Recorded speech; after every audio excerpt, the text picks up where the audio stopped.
This week on the Undergrade podcast, we're talking about the adventure I had with my new TV, we're talking about the Unreal Engine 5 and Summer Game Fest. We hope you enjoy.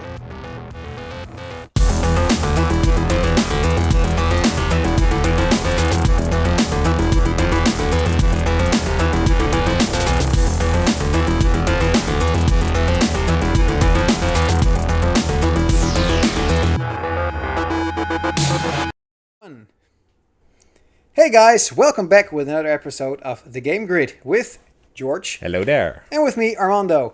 And we're finally back this week with another episode. Yes, after losing yet another week.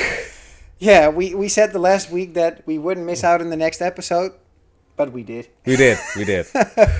So we were actually here, and we were trying to record an episode, but there wasn't too much of info, mod-related news and stuff. Yeah. And in the end, time was over. Yeah, basically we started talking but forgot to record it. It wasn't really game related, but we would have had something. But we did have a discussion indeed. Yeah, so for this week we start off, of course, with what George did. So what did you do? I got back in playing some FIFA actually.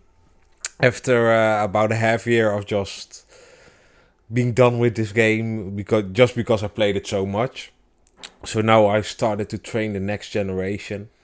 And it's actually pretty fun. We were playing against the computer, some amateur, same team. Oh, he was in the same team. I just wanted to ask because this does he understand how everything works if he plays with his own team? No, we play in the same team and I'm telling what to do, like pass the ball, shoot and things like that. And it's actually pretty fun just watching him trying to wrap his mind around it. Yeah, and these are nice games to also learn how to play these sort of games because sports games are a totally different sort of type of game. Yeah, and I think especially with friends when you grow up, like those sports games are like kind of the games you trash talk it to your friends and then let's play a game of especially FIFA. You with your FIFA tournament.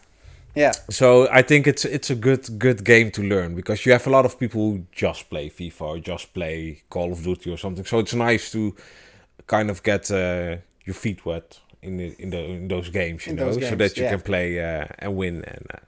But the young Padawan is coming along nicely. So he's going to enter the championship in 2 or 3 years? Well, 2 or 3 years, I don't know, but I think he's turning 6 this year, so I think 4 more years. When he's 10, he will be ready. Completely trained. To try to compete. With trash talk, of course, not the game, but the trash talk is half the thing. He's actually not that big of a trash talker, but I'm wondering, because lately he wants to hear that he's right. So when you make a mistake, he wants to hear you admit you made that mistake, which is already getting on my nerves. For like, okay, I'm being... Okay, you're right. I'm wrong. Yeah, it's nice, right? Yeah, it's really nice. I'm in this stage already for a couple of years because my daughter is constantly searching for truth. Oh, the truth. Tell the truth. You can't handle the truth. You can't handle the truth. Yeah, so my daughter, she turned 10 a short time ago. So we had a short... Actually, we had the kids' party. Yeah, so she's a teenager now. Yeah, so she's a teenager, right? Yeah. And it was funny to have all these kids around and look out for them as well because that's the biggest job because we went swimming. So I couldn't game too much this weekend, so that's also the reason why I haven't gamed too much. You couldn't have given a party here, like here are all these consoles. Have fun. I tried once. Yeah. And they didn't. There was no interest at all. There was like 2 girls and they said like there's the Switch. Oh, okay, can we play this game? And then 5 minutes later they were more interested in their telephones than the consoles. But what was funny is that there was actually one girl that she invited this year and she said like, yeah, I really like to play games. So I said, do you? What kind of games? What kind of games? She said, yeah, I like the Switch. And she first started off with board games and stuff. And I said, no, I mean real games. And she said, yeah, I like that too very much. I like the Switch very much. And I like this game and that game. And I said, you know what? We'll invite you in a couple of days or weeks, whatever, when Sophie's home and she can invite someone again. I said, choose a game. and we're going to play this game together. And she said, "Oh, that's really nice." And so she was really looking forward. So I'm curious if she actually likes what playing. she chooses. Yeah, what is it The Sims or is it well, she Mario? started off with, of course, Animal Crossing, Oh, yeah, which she yeah, really that's- liked. which But on whole the world other is side, playing. she said Mario Party, Mario Kart. So I was like, Promise. You may be allowed to have a friend. So. yeah. So I said to my daughter, like, what a nice friendship. You should invite her more. Yeah. So that was fun. And also one thing that I really, really, really liked this weekend. I already mentioned this a couple of episodes ago that I was searching around for the most perfect CRT TV ever produced for Europe. Yeah. And, first I found one which was, or actually I found three, which were all located in Germany. So I had to drive like a gigantic lot of kilometers to get there because those weren't like close parts of Germany. No, one was near Leipzig. The other one was near München. Yeah. And there was another one near Stuttgart. And those places are all like at least some 6 to 8 or 9 hour drives. Oh damn it! And that's just to get there. And then you need to get back. Yeah. So, first I tried if there were people around that I know very well that could pick it up and take it with them. But there weren't any people going to these places. So it was kind of a bummer because I already had a reservation for one of these TVs because they are really hard to find. And then, after the swimming party, I got this message on our local marketplace. And it said, like, there's one new Philips TV. And I was like... And I pressed on it and I looked first and I was like, it looks like this TV. And I was kind of nervous because things on these marketplaces can go really fast. And I went to Google and I started typing only the name Philips. And of course I was already Googling this a couple of days ago, or actually weeks ago. We're searching for a long time. Yeah, so my search history was like, do you mean this, what you're already searching for? I was like, it's the exact name serial number. Oh my goodness. So I immediately messaged this man and immediately after messaging, I called him. he literally had like a couple of seconds to read this message, and then I called him because I didn't want to have Faith handle this thing off. So I called this man. He said, like, I need to get rid of this thing, and I'm going to move to another country. So this is too big to take with me. Yeah. And I need to get rid of this thing, and you can pick it up for free. And I was like, pick it up for free. So you weren't messing around in your Don't mind advertisement. if I do. I said, okay, when can I pick it up? He said, is tomorrow good? I said, fantastic. So I jumped in this car the next day and I drove there. I picked it up. I cleaned it up. We made a couple of short videos about it, which we're going to show you right now. You're watching right now. Yeah. And, the most important thing about this TV is like the creme de la creme when it comes to CRT TVs. The cool thing is normally these TVs aren't this big because the normal image, the normal inches that they sold were like, 26, 22, 18 or smaller. Yeah. And this thing is gigantic. It's a 32-inch CRT TV, which sounds funny for people right now because, of course, here in the back we have a way bigger TV, of course, but these are LCD TVs.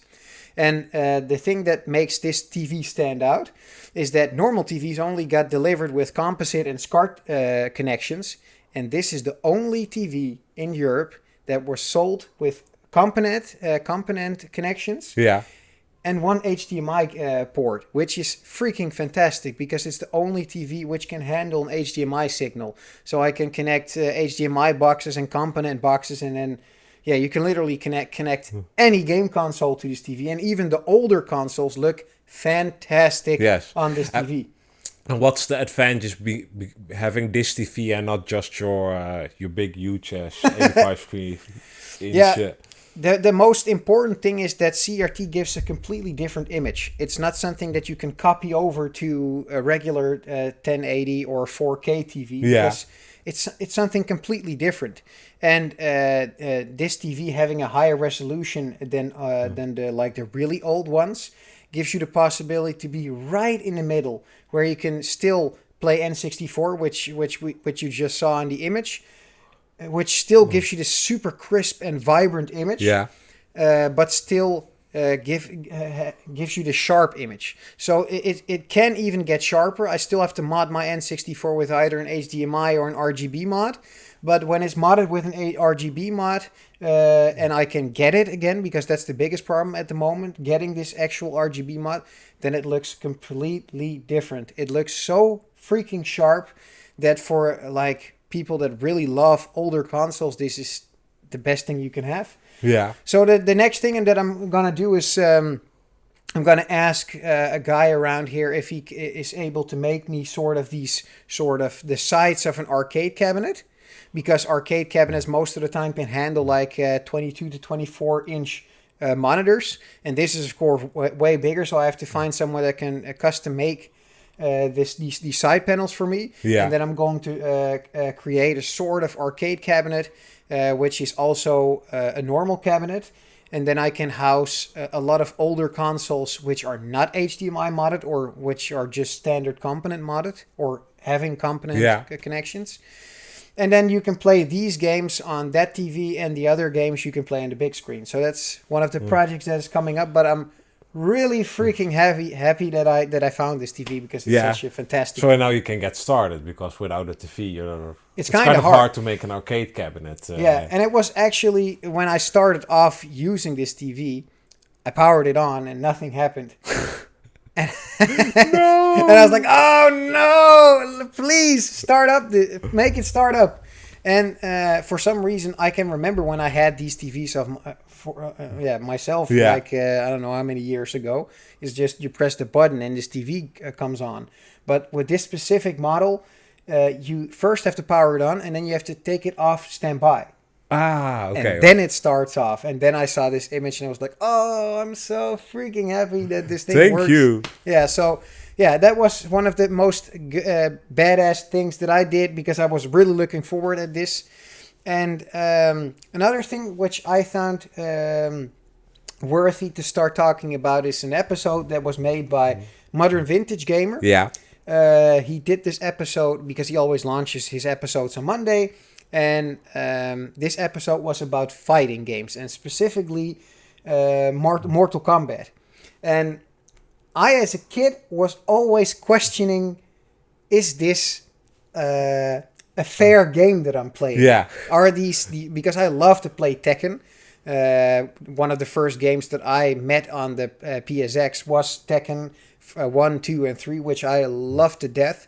When I got my own PlayStation 2, I bought Tekken Tech Tournament right on the launch. Yeah. And afterwards, when I played with George, we played Street Fighter EX3. Yeah, I still have the blisters and the scars on my hand. And other games like Dragon Ball Z Budokai and all kinds of other Dragon Ball Z games, WWE games. So fight games are high on the list of favorite games. And this episode is specifically made to show why these games are screwing with you, which I found such a relief to hear. Because what happens is we place a link in the description below that you can watch it yourself as well. But the funny part is, in short, he's showing you that in the programming language, when you have a move that you're trying to kick the opponent's ass with, they will just automatically hit you with an unhuman speed move, which you can never counter and which always hits you. Yeah. Which makes the difficulty to play against these guys extremely hard. And because he is talking about the arcade version of this game, first off, he's showing you that this is actually just a way of a money scheme to get your quarters. Because you're just dropping quarters at this thing. Because it's not a matter of how good you are. It's just a matter of how many times you actually try and end up lucky with killing this opponent. Yeah. Basically, you have to learn the rhythm of the NPC so that you can kind of fight him. Otherwise, not even that, because that's not possible. They will constantly hit you. He's literally explaining about what happens when you only drop to your feet and only kick low, for instance, and constantly do the same moves to kill him. The program will automatically change into sort of that it recognizes it and then automatically kicks your ass with a different move. So there's no way to actually kick their asses. the only way you can, and I'm not even sure because I'm not like the biggest Mortal Kombat fan, because he explains that other fighting games have this same sort of programming. Yeah. But what he's explaining is that, for instance, with Tekken, you can grab someone, for instance, with King, and then you can have such a long move that you kill your opponent you have immediately. instant kill combo. Yeah. But I'm not sure if this is in Mortal Kombat. So if that's not there in Mortal Kombat, it's just a matter of patience.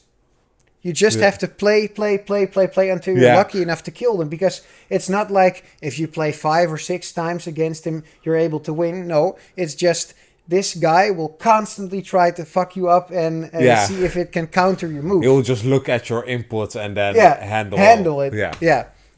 So that's kind of funny. So I would really recommend you watching that episode.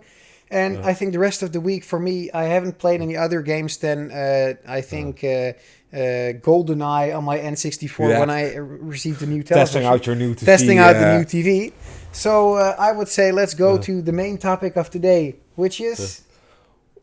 we're gonna start with the Unreal 5 engine. Yeah. And then...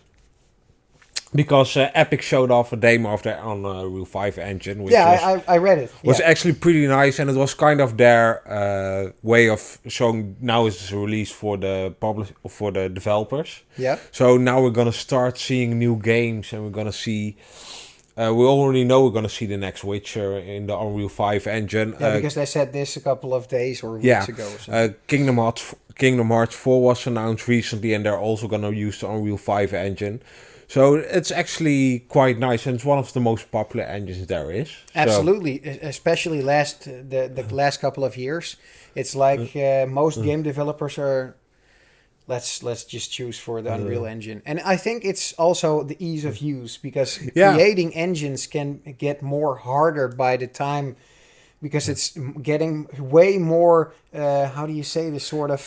it takes time away from development of the game, because the developers have to create their own engine. We all saw how CD Projekt Red, how unfortunately that went with Cyberpunk 2077. Yeah. And that's just time they don't have to put into that game. So yeah, that's also a point, like saving time to actually put into creating the game. But what I meant is that it's such a work-intensive load to create an engine, because with new techniques, there's so many things that need to be put into this engine, and it's such a gigantic part, of course, of time, that I believe that most game developers are happy with a sort of all-you-can-eat engine, which you can make any game with. And I wouldn't really be surprised if in the end there's only like a couple of engines left which are going to be updated, and every time you will see games being released with that engine, because it's way more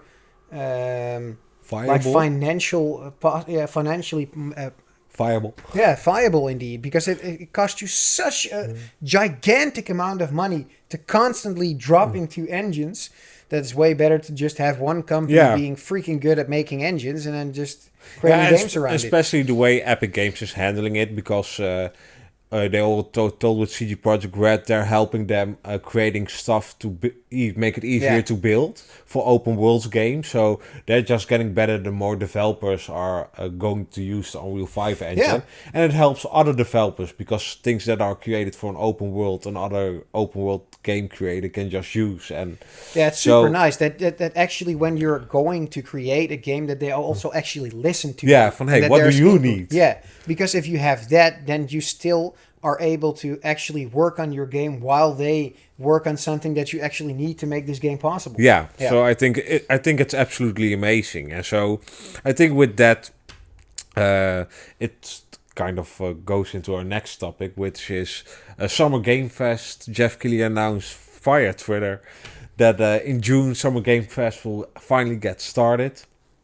And with E3 now gone and dead, this is a kind of the new resurrection. And I mean, I've seen a lot of stuff of Jeff Keighley, and he works for a long time in the gaming industry, and is one of those people who really love games. So it's kind of safe with him. I hope. It's on a good place. Yeah, so we're gonna have 3 months of press conferences, new 3 announcements. months. Yes, it starts in June and ends in August. Oh, with that's the reason GDC. why it's literally called Summer Game Fest. Yes. I didn't even know that. You know that? Yeah, and that's kind of the thing I like the least about it is that it takes 3 months because I rather have everything in a week so that you Yeah. kind of have that celebration of games, like everybody coming together. But hey, 3 months is fine too, and for Yeah. making content, it's way easier Yeah, to absolutely. react. I mean, Especially if you record an episode every week. yeah, and we have weeks that we're okay.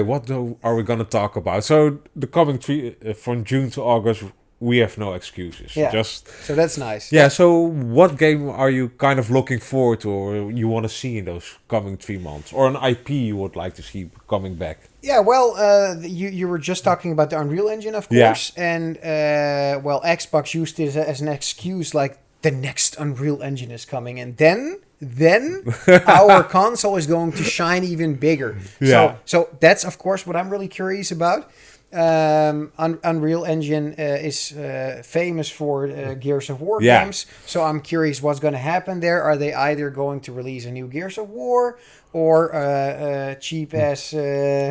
Spin-off. Well, I kind of hope they come with a new IP, or a kind of revamp or I something. am a big Microsoft fan when it comes to games. Yeah. That's the only thing I want to say first off, because Microsoft is not my famous or most favorite company when it comes to other things.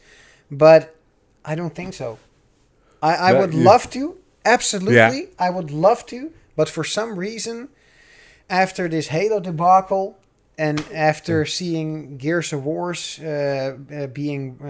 so for instance, Gears of War was brought over to another game company who took it over from the Coalition is yeah. doing it now, and yeah.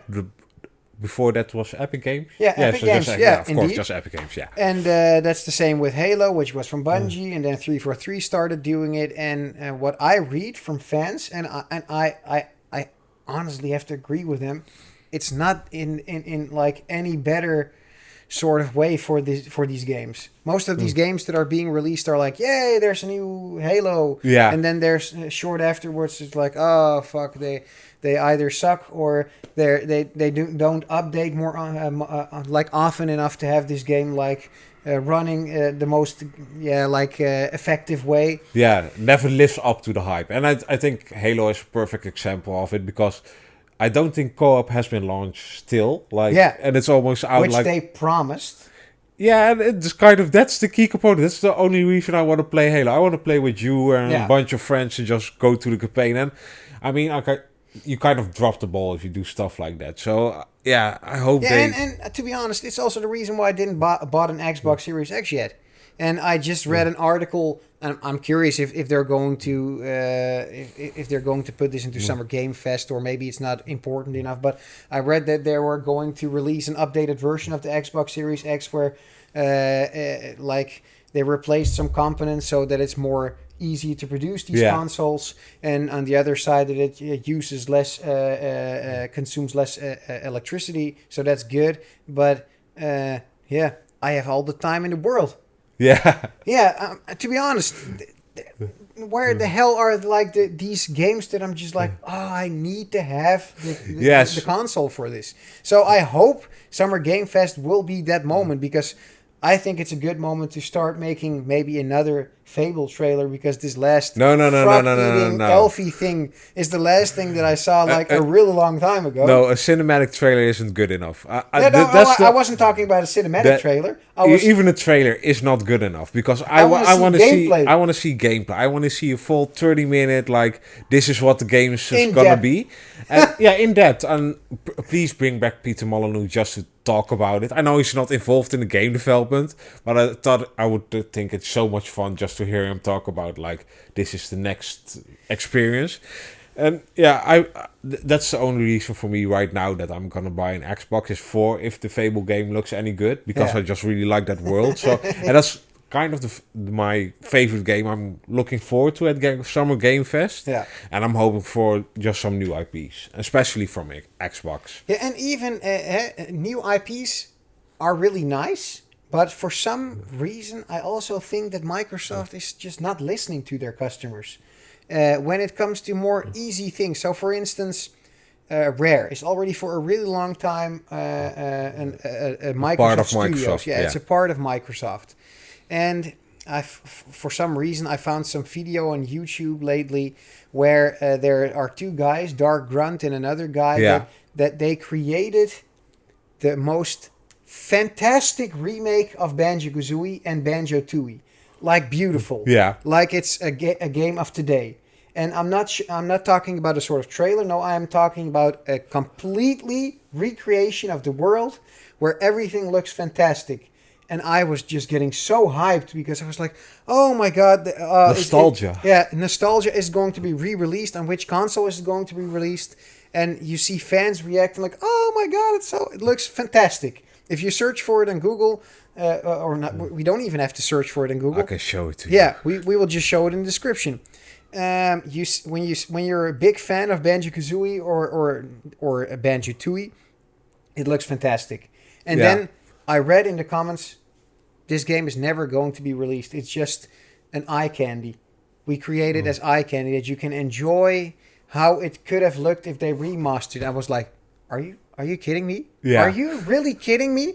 You took so much time into recreating this whole freaking world in an engine because otherwise it's not that smooth to go through through all these maps. And I'm not talking about a map that they showed. No, they literally showed every single map, every detail of the map, every part in the middle. Yeah. So where you start off at his home, where you go into this big head from the witch, Yeah. and then from there on, literally everything is recreated. And they said we did it for the love of the game. Of the game. Yeah, well. Who And literally everybody in the comment section is like, why the hell is Microsoft not listening? Hire these two guys, drop this freaking game into an engine, and re-release it. Yeah, and I think kind of Crash Bandicoot and Spyro kind of shown like there's a hunger for that. Absolutely. So it's already a proven concept. Like we want those re-release of those games. Yeah, and especially for us like fathers, we want to show those games to our kids. You know, like hey, please love this. And this is not half work. So for instance, it's not just showing around maps. Yeah. No, this Dark Grunt guy, he literally recreated all the music in modern day with an art orchestra. Oh, that's It really is cool. freaking sick. If you see this, you're like, this is sort of Microsoft Rare release. Yeah. But it's not. Oh, yeah. That's really a shame. So I'm not even looking for new IPs. I'm just looking for content which is original, which is Microsoft.